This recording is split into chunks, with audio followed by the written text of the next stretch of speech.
Hello and welcome back to WIP's Biochemistry once again. And this module we will be discussing the regulation of cholesterol biosynthesis. Now, the overall equation of cholesterol biosynthesis is like this. It involves 18 acetyl coenzyme molecules, which means the whole lot of carbons for cholesterol, for a single molecule of cholesterol, comes from acetyl coenzyme. There are 18 ATPs, the energy source, then 16 NADPH also, which supplies electrons because the process involves a number of reduction steps.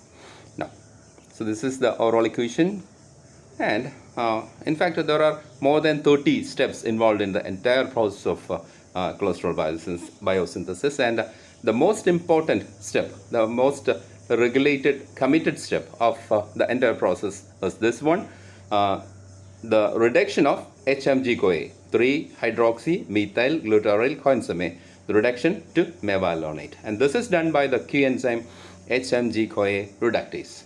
And we will be concentrating on this particular enzyme because this is the most regulated enzyme of the entire process, and there are different types of regulations involved.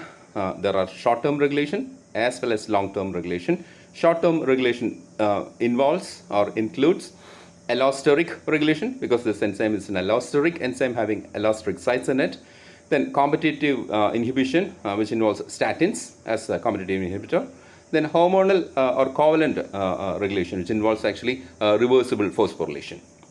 Now, long-term regulation involves gene regulation, the gene coding for HMG CoA reductase, that is regulated, or its transcription is regulated, as well as there is proteolysis also.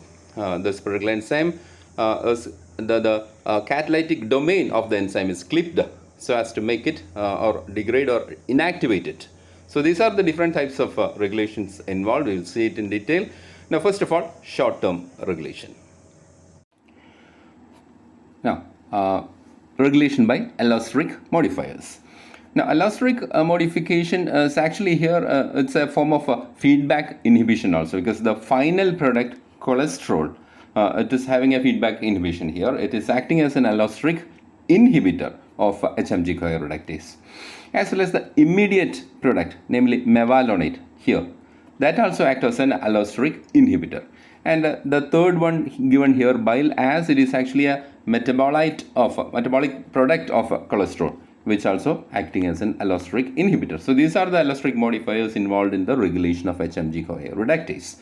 Now, regulation by competitive inhibition, and competitive inhibition is done by here we discuss the group of drugs known as statins, for example atorvastatin, lovastatin, etc. These are a group of drugs which are cholesterol lowering, which are called or included under cholesterol lowering drugs for the treatment of hypercholesterolemia.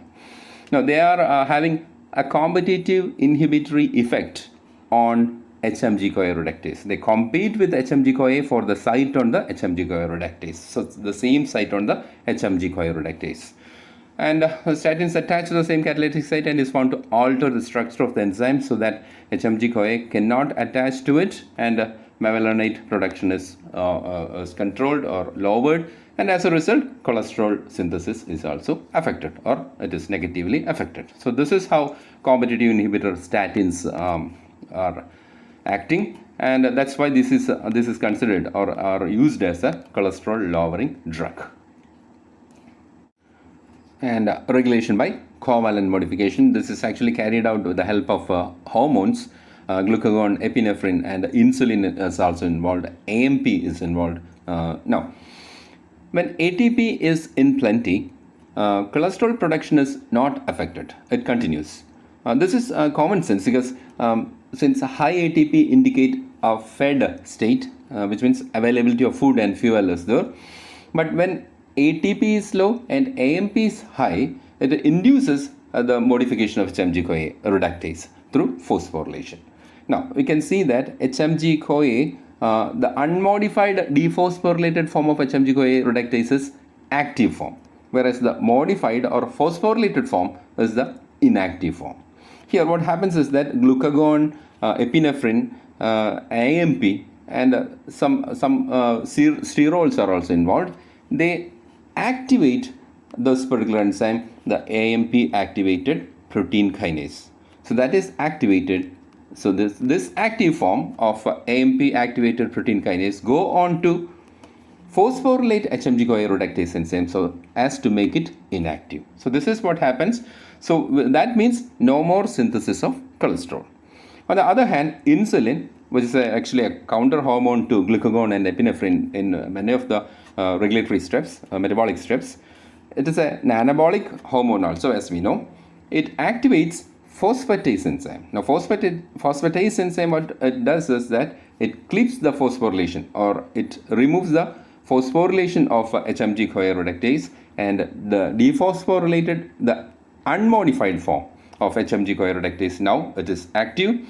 And insulin is actually produced at fed state when protein, fats, and carbohydrates are available in plenty.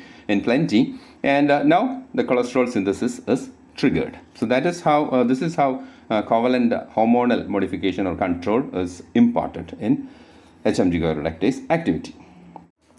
And now long-term regulations. The first of them is gene regulation. And before we discuss gene regulation, you have to be familiar with the names of two proteins here, SREBP and SCAP. SREBP is sterol regulatory element binding protein, and SCAP is SREBP cleavage activated protein.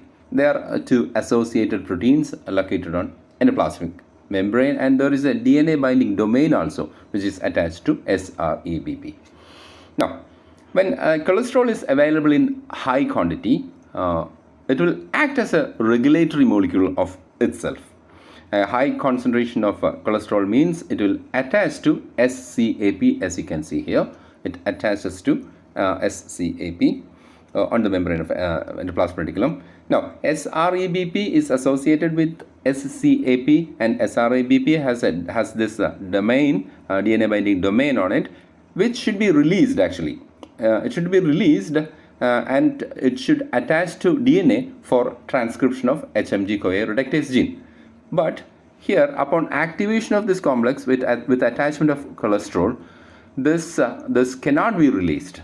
This DNA domain cannot be released. And so there is no synthesis of cholesterol. There is no there is no transcription of the gene coding for HMG CoA reductase, and since there is no HMG CoA production, there is no synthesis of cholesterol. Now, on the other hand, another situation when cholesterol level is low, which means low cholesterol level means there is no check on this particular complex. There is no attachment of cholesterol on SCAP, and SREBP SCAP complex is not activated. Now, it means this can move on to membrane of Golgi complex. So that is what happens. And in the membrane of Golgi complex, there are two proteins as shown here. S1 protein and S2 protein are there, and these proteins are actually responsible for releasing DNA binding domain on the SREBP. And when this DNA binding domain is released, it will go on to attach to, like this, on DNA which codes for, on the gene which codes for HMG CoA reductase enzyme. It specifically attaches to SRE site, which means sterol response element site, and trigger further transcription factors which are necessary for the transcription of this particular gene for HMG CoA reductase, which is responsible for the transcription of HMG CoA reductase gene. So, which means HMG CoA reductase is synthesized and cholesterol synthesis is on. And finally, regulation by proteolysis. Here, you have to note that HMG CoA reductase enzyme is located on the endoplasmic reticular membrane, smooth ER membrane. At the same time, the catalytic domain of the enzyme is protruded or exposed to cytoplasm. Now, regulation of proteolysis of HMG CoA reductase is carried out by high amount of cholesterol itself. Cholesterol as well as its metabolites. The catalytic domain which is exposed to cytoplasmic side of the enzyme will be acted upon by proteases upon induction by cholesterol, and the enzyme will be degraded or inactivated with the proteolytic cleavage. So this is how proteolysis or cholesterol induced proteolysis inactivates HMG CoA reductase. Thank you.